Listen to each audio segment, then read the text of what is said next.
كل ضلالة في النار. أعوذ بالله من الشيطان الرجيم. بسم الله الرحمن الرحيم. هن لباس لكم وأنتم لباس لهن. اسٹیج پر تشریف فرما ہوئے صدر اجلاس اور معزز علماء دین و اراکین جلسہ، سامنے بیٹھے ہوئے بزرگوں، نوجوان ساتھیوں، عزیز بچوں اور پردہ کے پیچھے بیٹھی ہوئی خواتین اسلام، محترم سامعین و حاضرین جلسہ، رات کافی ہو چکی ہے اور کچھ بولنے کے لیے جس ماحول کی ضرورت ہوتی ہے وہ آج نہیں ہے، اور وہ اس لیے کہ ابھی رات کے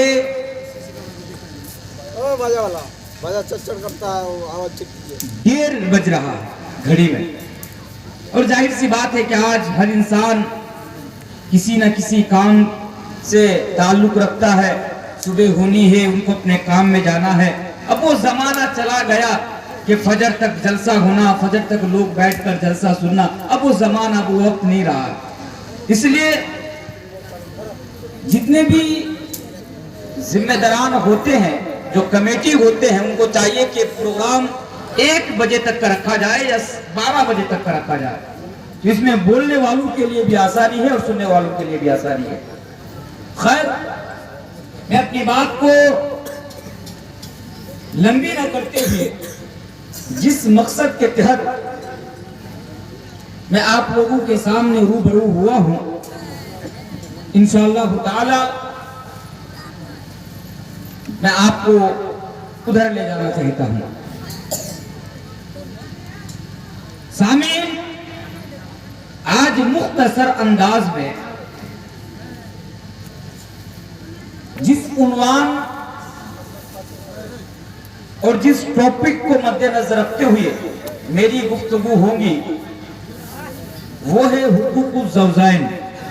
ایک بڑا اہم ٹاپک ہے ہمارے لیے اور آپ کے لیے، اس لیے جتنے بھی لوگ ہیں میری آپ سے گزارش ہے کہ پوری توجہ کے ساتھ اور کنسنٹریٹ کے ساتھ آپ میری باتوں کو سنیں، کیونکہ آج میں آپ کے سامنے جس ٹاپک کے اوپر بات کرنے والا ہوں وہ ہے حقوق الزوجین، یعنی میاں بیوی کے حقوق۔ اور آسان بھاشا میں آپ کو سمجھاؤں تو وہ یہ ہے کہ ایک ہسبینڈ کا، پتی کا، شوہر کا کیا حق ہے اپنی بیوی کے اوپر، اور ایک بیوی کا، پتنی کا، وائف کا کیا حق ہے اپنے ہسبینڈ کے اوپر۔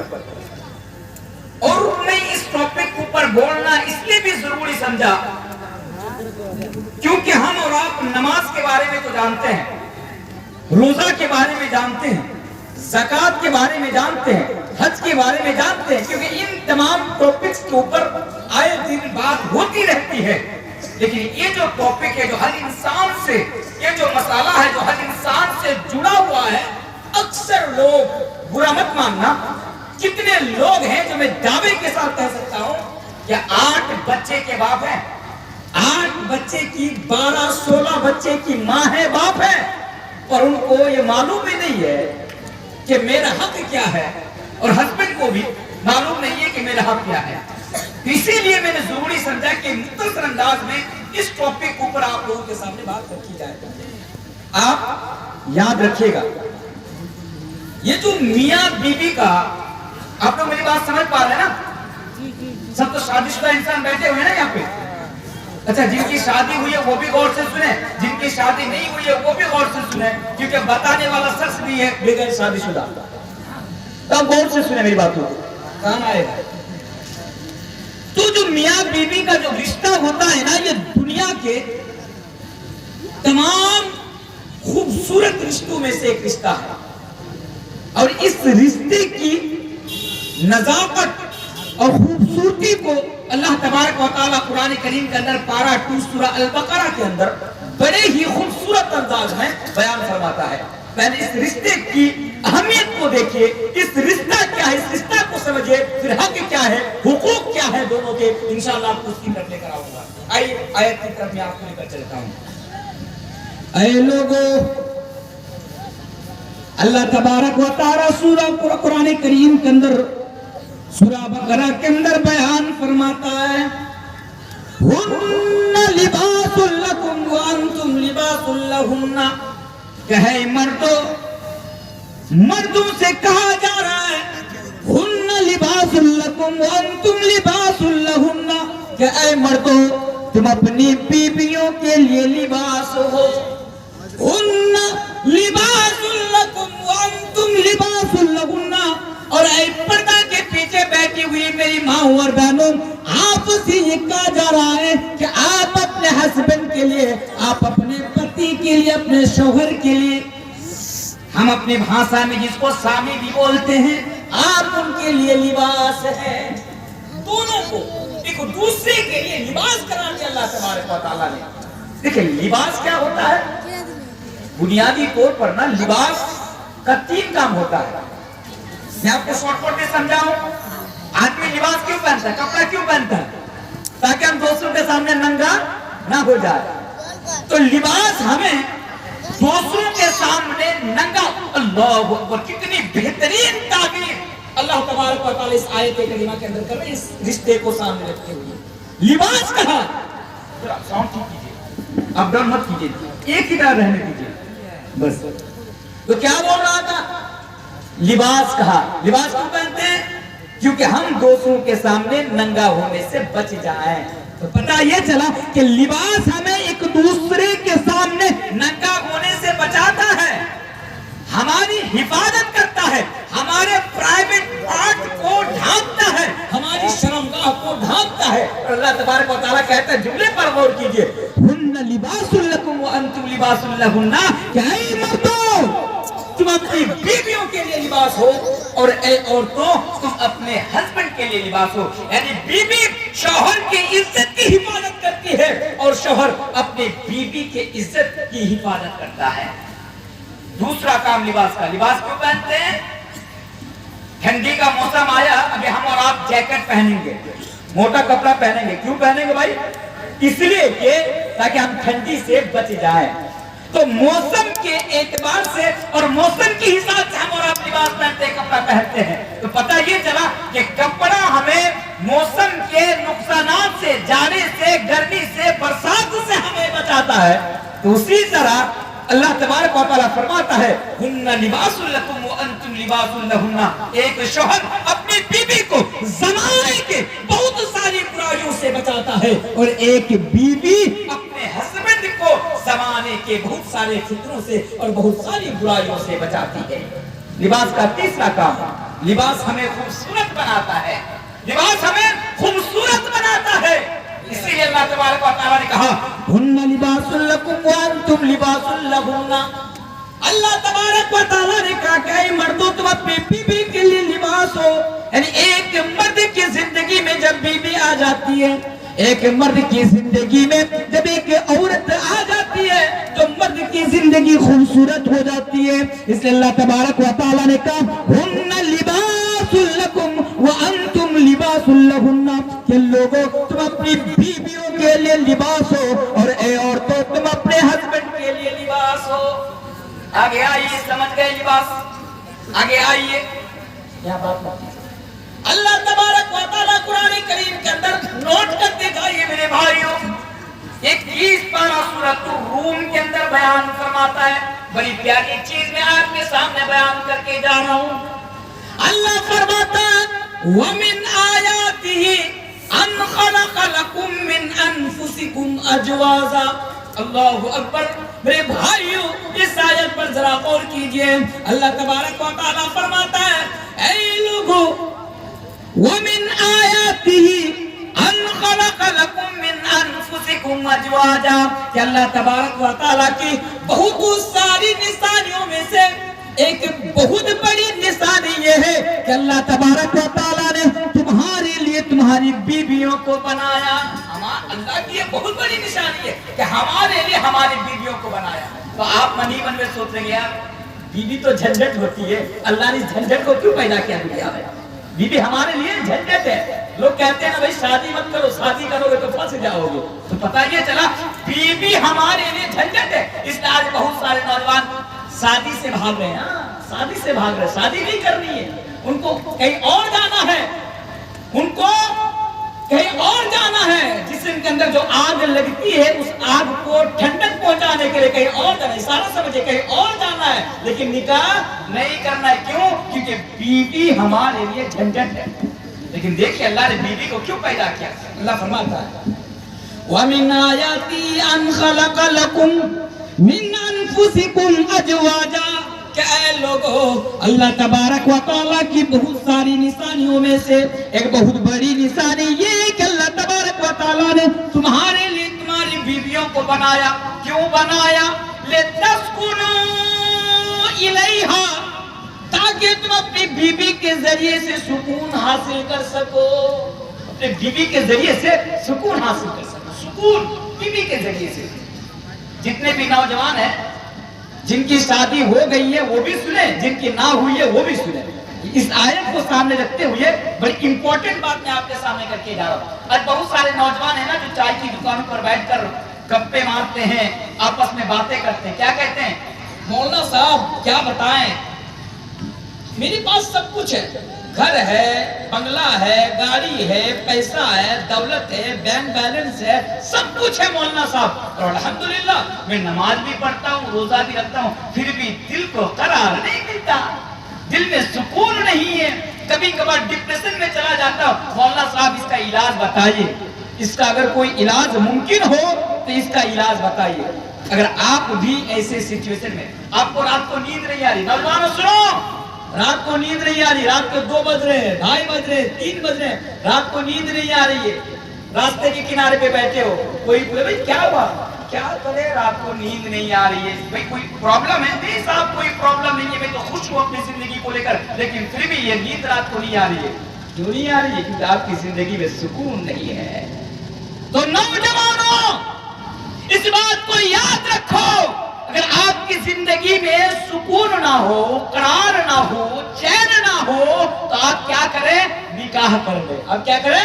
نکاح کر لیں. کیونکہ اللہ کی قسم, رب کعبہ کی قسم, ایک بیوی ایک مرد کو, ایک عورت ایک مرد کو جو سکون دے سکتی ہے کائنات کی کوئی اور طاقت وہ سکون ایک مرد کو نہیں دے سکتی ہے.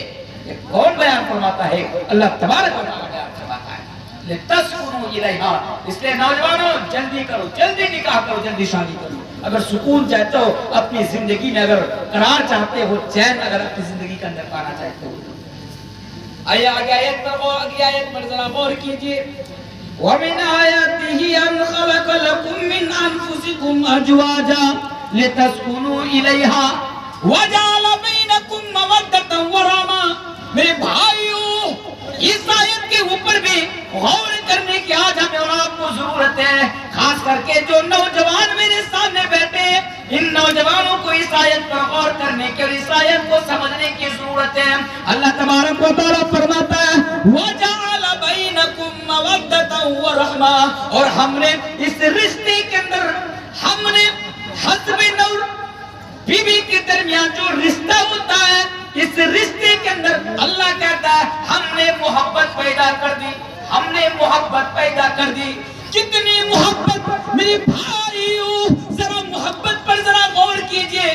ایک لڑکا یعنی دھنگامہ, ایک لڑکا دھنگامہ کا رہنے والا, ایک لڑکی ہمارے سنولی کی رہنے والی, لڑکا لڑکی کو نہیں جانتا, لڑکی لڑکا کو نہیں جانتی. میرے پیارے ساتھیوں, وہ دونوں ایک دوسرے کے لیے اننون ہے, وہ دونوں ایک دوسرے کے لیے اجنبی ہے، وہ دونوں ایک دوسرے کے لیے پرایا ہے، ان دونوں میں سے کوئی ایک دوسرے کو نہیں جانتا نہیں پہچانتا، شادی ہو گئی دونوں کے درمیان۔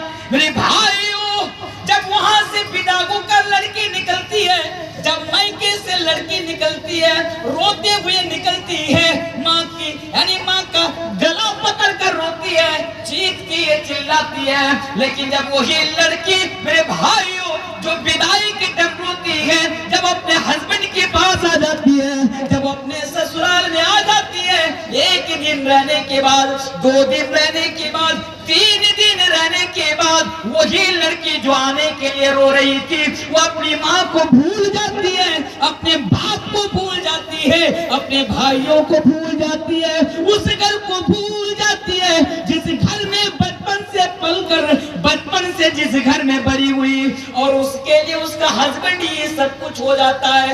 اتنی محبت، اسی محبت کے بارے میں اللہ تبارک و تعالیٰ فرماتا ہے وَجَعَلَ بَيْنَكُمْ مَوَدَّةً وَرَحْمَةً۔ ان لوگوں، یہ محبت کہیں اور پیدا نہیں ہوتی ہے، یہ محبت کوئی اور پیدا نہیں کرتا ہے، یہ محبت میں اللہ خود پیدا کرتا ہوں، یہ محبت میں پیدا کرتا ہوں۔ وَجَعَلَ بَيْنَكُمْ مَوَدَّةً وَرَحْمَةً۔ اور ایک بات کروں، اکثر لوگ سوال کرتے ہیں، مولانا صاحب ایک سوال پوچھتے، دیکھیں سمجھنے کی کوشش کیجیے میری بات کو۔ مولانا صاحب ایک سوال پوچھنا چاہتا ہوں، ٹھیک ہے، پوچھیں کیا سوال پوچھنا چاہتے ہیں۔ اچھا مولانا صاحب، اسلام میں لو میرج کرنا کیسا؟ اکثر یہ سوال آتا رہتا ہے، سنیے، لو میرج کرنا کیسا اسلام میں؟ لو میرج یعنی پیار کر کے نکاح کرنا، پیار کر کے شادی کرنا، لو میرج۔ دیکھیے اسلام کے اندر نا لو میرج نہیں ہے، بچ رہی ہے، اسلام کے اندر لو میرج نہیں ہے، ارے اسلام کے اندر لو آفٹر میرج ہے۔ غور کیجئے، اسلام میں لو میرج نہیں ہے، لو آفٹر میرج ہے۔ شادی سے پہلے پیار، شادی سے پہلے محبت نہیں ہے، شادی کے بعد محبت ہے میرے پیارے ساتھیوں، اس کو ہمیشہ یاد رکھیے گا۔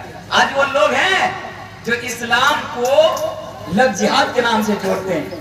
آج تم لوگوں کو کچھ نہیں بتانا ہے، اب تو سب کوئی موبائل چلاتے ہیں، سن لیجئے گا، مرغیہ میں نے ان لوگوں کو بہترین انداز میں جواب دیا تھا۔ تو لب کے ساتھ اسلام کو جوڑ دیتا ہے، حالانکہ نکاح سے پہلے لب کا، پیار کا، محبت کا، اور جس کو ہم لوگ بولتے ہیں بھالو باسا، اس کا کوئی تصور اسلام کے اندر نہیں ہے میرے پیارے ساتھیوں۔ اور ایک بات یاد رکھیں نوجوانوں، یہ جو نکاح سے پہلے یہ جو لب ہے نا، پیارے رات کے 12 بجے چیٹنگ کرنا، بابو نے کھانا کھایا، چھونا نے کھانا کھایا، چھونا نے کھویا، آج یہ سب باتیں ہو رہی ہے نا، لمبی لمبی باتیں، چیٹنگ، پوری راتیں باتیں، میرے پیارے ساتھیوں، یہ محبت کس کی طرف سے پیدا ہوتی ہے بتاؤ؟ شیطان کی طرف سے۔ دیکھیں سمجھئے، نکاح کے بعد جو محبت پیدا ہوتی ہے وہ محبت اللہ پیدا کرتا ہے، اور نکاح سے پہلے جو محبت پیدا ہوتی ہے وہ شیطان کی طرف سے پیدا ہوتی ہے۔ فرق کیا ہے؟ یہ جو پیار ہے نا نکاح سے پہلے، اسکول کے، کالج کے اور یونیورسٹی کے کلاس روم سے شروع یہ محبت شروع ہوتی ہے، اور کسی اویو ہوٹل کے کمرے میں جا کر یہ محبت دم توڑ دیتی ہے، لیکن نکاح کے بعد جو محبت پیدا ہوتی ہے میرے پیارے ساتھی، یہ زندگی بھر ساتھ چلتی رہتی ہے، یہ زندگی کی ریل گاڑی پٹری پر ہمیشہ کے لیے چلتی رہتی ہے۔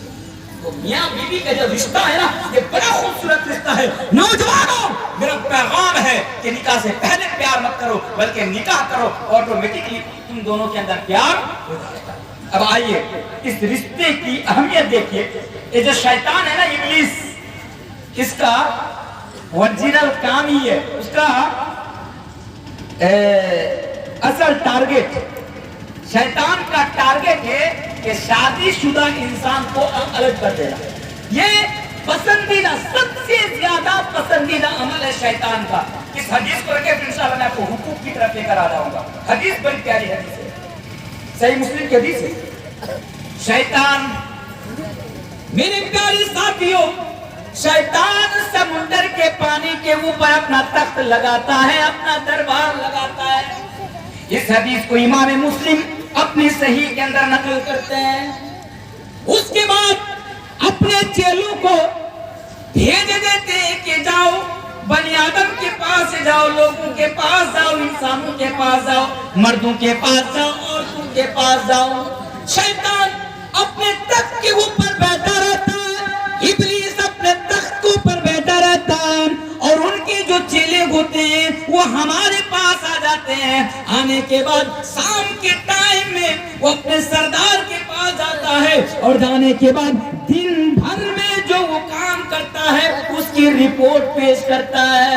ایک آتا ہے کہتا ہے اے ہمارے سردار، اے ہمارے بادشاہ، اے ہمارے آقا، اے ہمارے گرو، آج ہم نے گیا اور فلاں یعنی عبد الرحمن کو ہم نے شراب پینے پر ہم نے مجبور کر دیا۔ شیطان کہتا ہے، شیطان کا جو سردار ہے، شیطان کا جو گرو ہے، وہ کہتا ہے چلو تو سائڈ ہٹ جا، تو نے کوئی اچھا کام انجام نہیں دیا۔ دوسرا تا کہتا ہے میں نے مولانا تنویر کو میں نے نماز سے دور کر دیا۔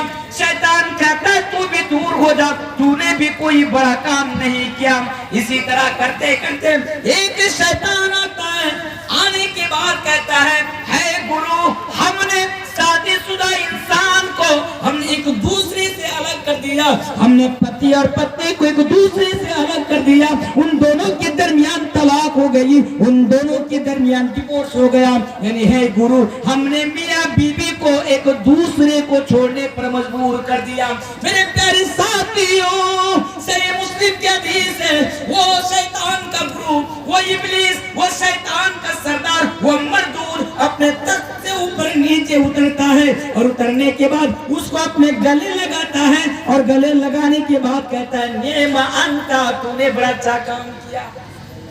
آواز ٹھیک ہے، آواز بیٹھ لگی بیچ بیچ میں